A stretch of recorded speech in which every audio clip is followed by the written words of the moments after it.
하나님께서 창조하신 모든 피조물은 나름대로 성장할 수 있는 터와 기반을 하나님으로부터 안배를 받았습니다. 그래서 각자의 터가 있고 세워지고 살아가야 할 위치가 있기 마련이죠. 이 야생을 이제 서식지의 기반으로 삼고 있는 그런 짐승들이 가끔 민가와 도심지로 내려옵니다. 뿐만 아니라 농민들이 애써 경작한 농작물을 훼손하기도 합니다. 민가와 도심지로 내려온 이 짐승들로 인해서 위험지수가 높아지고 하루는 미디어를 통해서 도심지에 있는 분이 야생 멧돼지에 의해서 공격을 받아 상처를 입었다는 그러한 소식도 들었습니다.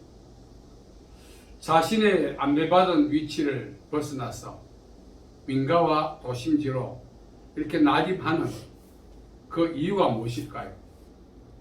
개발로 인해서 서식지가 좁아졌고 또한 이제 먹거리 자급자족이 이제 좀 많이 힘들어졌기 때문에 그렇습니다. 결국 야생 상태였던 짐승들이 민가와 도심지로 몰려드는 이유는 바로 공복을 해소하기 위해서입니다. 어떻게 하든 먹고 살아야 되기 때문에 먹거리를 찾기 위해서 도심지까지 난입한 것입니다. 구실에 보면은 이 사냥꾼들이 짐승을 포획할 때 두 가지 방법이 있었습니다. 첫째는 총포를 이용해서 직접적으로 살상하죠. 두 번째는 덕과 올무를 사용한 것입니다. 짐승들의 통행로에 덕과 올무를 매설해서 짐승들의 근접을 유인하기 위해서 미끼를 놓아줍니다. 결국 미끼가 있다는 것은 덕과 올무가 매설되어 있다는 징조지만 짐승들은 그것을 구분할 지능이 없습니다. 특히 동절기에 먹거리 공급이 벅찬 시대에 그 덕과 올무의 영향력이 행사하는 지역에 있는 그 미끼, 이게 웬 떡이냐고 덥석 먹지 않겠어요? 그러다가 순간적으로 덕과 올무에서 이제 포획당합니다. 포획당하고 나면 살기 위해서 발부동을 치죠. 그런 가운데 신체의 한 부분이 절단되기도 하고 때로는 덕과 올무에서 죽기도 합니다. 비록 덕과 올무에서 신체 한 부분이 절단되어 살아났다 할지라도 부패되어 죽을 수밖에 없죠. 결국 짐승이 죽는 이유는 덕과 올무 때문에 죽는 것이 아니라 공복을 해소하지 못했기 때문에 죽는 것입니다. 공복 해소가 불가해서 죽음에 이르는 그 대상은 짐승만이 아닙니다. 우리 역시 영적인 공복을, 정서적 공복을, 때로는 생리적 공복을 해소하지 못하면 죽음이에요. 하루는 미디어를 통해서 어느 가난한 작가가 옆집 문에다 밥 좀 주세요 하는 그런 편지를 써서 문고리에 걸어 놓았답니다. 그러니까 주인이 장난 좋아했대요. 나중에 알고 보니까 옆집에 있는 가난한 작가가 굶어 죽었다는 거예요. 생리적 공복을 해소하지 못함으로 죽어가는 사람들이 다수가 있는 거예요. 정서적 공복 마찬가지입니다. 정서적 공복이 무엇입니까? 인정과 사랑과 칭찬과 격려 이런 것들이죠. 이런 것들이 충족되지 않으면 반사회적 행동을 일으킵니다. 사회를 간담을 서늘하게 공포 분위기로 만들어가는 그런 모든 사건의 배후에는 정서적 공복을 해소하지 못해서 그렇습니다. 그런 범죄를 통해서 자기의 존재감을 드러내고 사람들의 주시를 통해서 정서적 공복을 해결하는 이 반이성적 행동을 한다는 것입니다. 특히 영적 공복을 해소하지 못하면 영원히 포획당합니다. 예수님께서는 도둑이 오는 것은 도둑질하고 죽이고 멸망시키려고 하는 것이다. 내가 온 것은 양으로 하여금 생명을 얻게 하고 더 풍성케 하러 왔다. 도둑이 무엇입니까? 첫째, 비복음 비진리로서 복음에 충실하지 못한 영혼들을 포획하고자 하는 이단이죠. 두 번째, 거짓 선지자. 상담, 기도, 사역, 이걸 통해서 영적으로 미성숙한 성도들 훈장 노릇하는 거짓 선지자가 얼마나 많습니까? 성도의 물질을 갈취하고, 성도의 노동력을 갈취하고, 성도의 인생과 영혼을 갈취하는 거짓 선지자들이 많이 있습니다. 세 번째, 마귀입니다. 마귀는 그 영혼을 갈취하는. 그래서 천국까지 못하도록 회방하는 거예요. 이런 도둑들이 있다고 예수님이 말씀하셨습니다. 왜 이런 도둑들이 설치고 다니느냐? 그런 무대가 조성되어 있기 때문에 그렇습니다. 그럼 영혼 사냥꾼이라고 하니 도둑들이 설치고 다니는 무대가 왜 조성되어 있느냐? 영적 공복이 해소되지 않아서 그렇습니다. 우리는 생리적 공복을 해소하기 위해서 음식도 잘 섭취해야 돼요. 정서적 서로 사랑하고 인정하고 격려하고 칭찬함으로 정서적 공복을 해소해 가야 반사회적 행동을 안 하게 되는 것입니다. 세 번째는 영적 공복을 해소하기 위해서 어떻게 합니까? 하나님의 말씀을 읽어야 합니다. 복 있는 사람은 악인의 길을 따르지 않고 죄인의 길을 서지 아니하고 오만한 자의 자리에 앉지 아니하고 오직 여호와의 율법을 절구하여 그 율법을 주야로 묵상하는 자로도 있는 시대까지 심은 나무와 시절주차 과실을 맺으며 그 잎사귀에 마르지 아니함 같으니 그 행사가 다 형통하리로다. 우리는 이 세 가지 양식을 잘 섭취해야 돼요. 그 중에 가장 중요한 것이 영적인 양식입니다. 방금 말씀드린 것처럼 서식처에 머무를 수 있는 집성이 민가와 도심지로 나오는 것은 그 서식처 안에 자급자족할 수 있는 양식이 없기 때문에 영적 공복이 해소되지 않는 우리 역시 마찬가지입니다. 영혼 사냥꾼이 설치한 벽과 올무에 그들이 던져주는 한마디에 감업하다시피 이끌려가게 되어 있어요. 그래서 우리는 이 마지막 시대에 주의해야 될 것은 베드로 사도가 말했죠. 이 마귀가 오는 사자같이 돌아다니며 성질을 찾는데 너희는 믿음을 굳게 저를 대적하라. 우리 버전을 해석하면 무슨 뜻입니까? 네 영혼 네가 지켜라 이겁니다. 자기 영혼은 자기가 파수해야지 누가 뭐 어디 알바한다고 와서 지켜주겠어요? 자기 영혼을 잘 파수해야 됩니다. 그 방법이 바로 영적 공부에 취해지지 않기 위해서 하나님의 말씀을 주의하며 잘 묵상하는 것입니다. 이단들의 한마디예요. 목회자를 또 넘어가요. 숱한 사람 봤습니다. 정상적인 신학을 나오고 정통 교단의 지도를 받고 그런 목회자들이 이단에 끌려가는 경우를 너무너무 많이 봤어요. 이것은 바로 개개인이 하나님 앞에서 어떻게 살아왔나 결과입니다. 어떻게 살아야 됩니까? 영적 공복이 없도록 해야 돼요. 목회자가 되면 그만이다. 신경 읽지 않으면 이단에 넘어가게 돼 있어요. 그래서 우리는 복 있는 사람, 이 마지막 시대는 자기가 먼저 성경에 충실하고 두 번째 성경 교사를 잘 만나는 게 복입니다.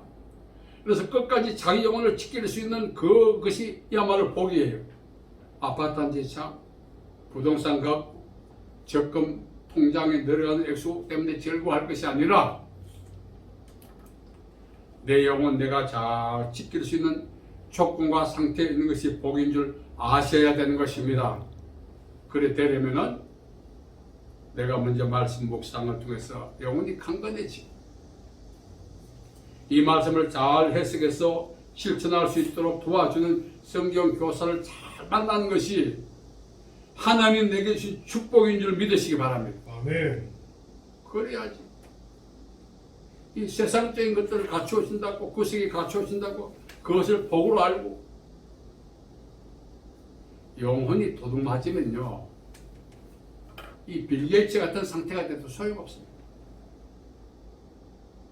우리가 살아가면서 비록 힘들고 어렵더라도 자신의 영혼을 잘 지킬 수 있는 그런 영적으로 건강한 상태가 하나님 내주신 축복인 줄 알고 감사하며 살아야 합니다.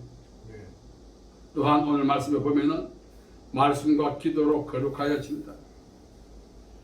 제 아무리 좋은 술이라도 두 바퀴로 움직일 수 있죠. 한 바퀴로는 움직이는커녕 세울 수도 없어요. 영적인 생활의 균형은 말씀과 기도입니다. 우리가 말씀도 열심히 읽고 묵상해서 영혼을 건강하게 만들어야 되지만 이것을 실천할 수 있는 능력과 은혜를 구하기 위해서 기도해야 합니다. 기도가 참 중요합니다. 기도는 우리가 부족한 것을 하나님께 받기 위한 수단이 아니라 그것은 좀 저급해요. 예수님 마태복음 18장 19절 20절에 두세 사람이 있는 곳에 나도 그들 중에 있다. 단순한 모임이 아니라 기도하는 그 장소에 나도 그들 중에 있다. 쉽게 말하면 기도할 때 우리가 하나님의 임재 안에 있는 것입니다. 완전한 보호를 받는 거예요. 거기는 마귀가 건집조차 할 수 없어요. 왜 쉬지 말고 기도하라 하셨을까요? 성경 전체 맥락을 보면은 기도 자체가 하나님의 임재 안에 거하는 생활이기 때문에 기도하라고 하겠습니다. 우리 버전으로 다시 해석한다면 매일 실시간 하나님의 임재 안에 거해라, 그런 뜻이에요. 살아있는 상태에서 우리 하나님 임재 안에 거하는 방법은 죽어서 천국 가는 것이고, 살아서 하나님의 임재 안에 거하는 방법은 기도하는 것입니다. 두세 사람이 모인 곳에 내가 그들 중에 있다 하셨어요. 하나님의 임재는 마귀가 틈탈 수 없고 건집조차 할 수 없는 영역이에요. 그래서 우리가 말씀을 읽고 기도한다면 내 영혼을 파수하는 정말 하나님의 원칙에 따라 사는 생활인 것입니다.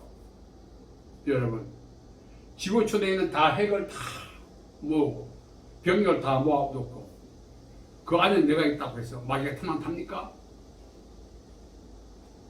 마귀는 그런 거 뭐 시공간을 초월하기 때문에 그런 거 필요 없어요. 가시적인 것들은. 우리가 군대도 없고 핵도 없고 나를 도와줄 보디가드 하나 없다 할지라도 말씀 믿고 기도하고 산다면은 그 하나님의 임재 안에 있기 때문에 어떠한 영적 세력들이 우리를 공략할 수 없고 침투할 수 없고 건접할 수 없어요.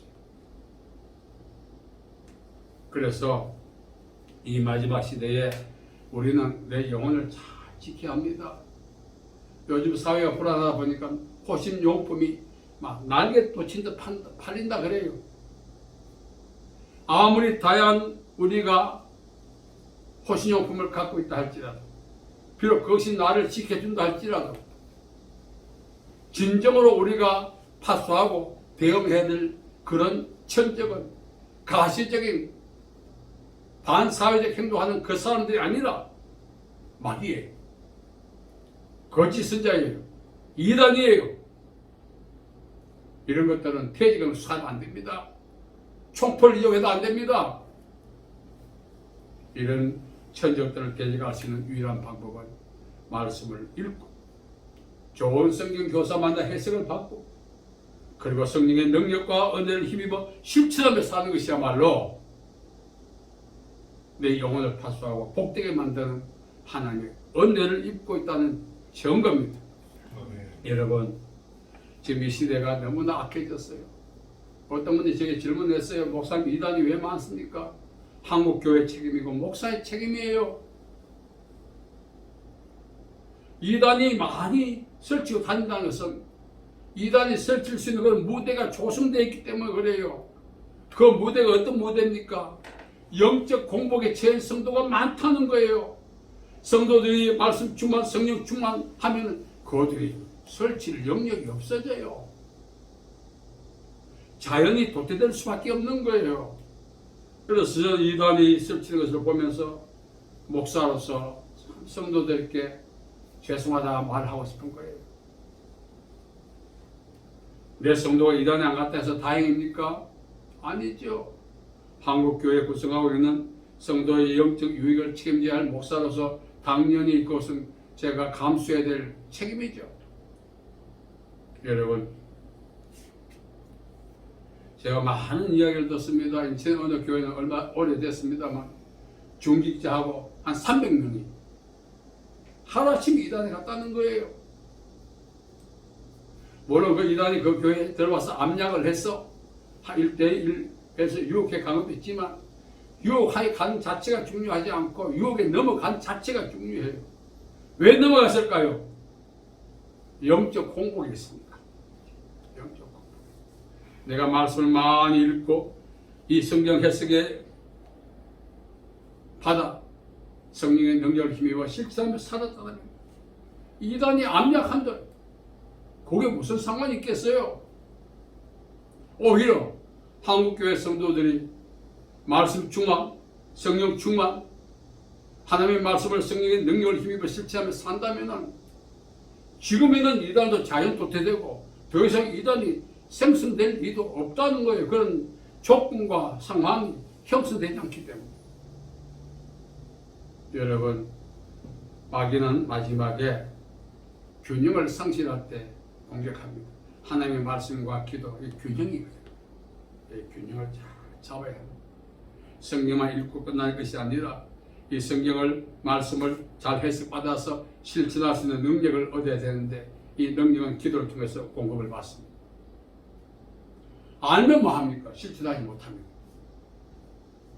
고양이 방법을 이야기했잖아요. 고양이에게 죽음을 당하지 않기 위해서는 고양이 근접을 알릴 수 있는 방울을 달자 찬성하고 박수 쳤는데 누가 감히 고양이 목에 방울을 달러 갈 것인가? 가다 죽는데 누가 가겠어요? 좋다면 하는 거지. 우리가 성경 지식을 알고 실천하지 못한다면 고양이 목에 방울 달자는 그 여론만 들었다가 마는 것도 쥐들의 회의와 똑같아요. 이제 우리는 말씀을 읽고 묵상을 하고 해석의 도움을 받고 그것을 감당할 수 있도록 하나님께 간절히 기도해서 성령 능력보다 실천하고 살아간다면 감히 어떤 천적들이 내 인생 앞에 올무와 덫을 놓을 리가 있겠습니까? 그리고 아무리 영혼 사냥꾼들이 좋은 미끼를 갖다 놓는다 할지라도 그 미끼가 예수만 하겠어요? 아무리 좋은 미끼를 그걸 밀어버리고 예수님을 향하여 나갈 수 있는 힘과 능력을 더욱 받는 기회가 되는 것입니다. 여러분, 이 마지막 시대에 정말 내 영혼을 잘 지켜야 돼요. 하나님께서 내 영혼을 이렇게 주수하실 날, 만약 오늘 저녁에 주수하신다면 오늘 우리가 배도할 수 있어요. 이단에 넘어가서. 끝까지 우리가 충성해야 되는 것입니다. 충성은 빛도서 믿음을 지킨다는 것입니다. 제가 자주 말씀드리죠. 믿음은 일관성이 있어야 됩니다. 그 일관된 믿음은 생각과 의지만으로 안 되는 것입니다. 성령의 능력을 힘입어야 되는 것입니다. 이 능력을 힘입기 위해서는 말씀과 기도로 균형을 잡아야 되는 것입니다.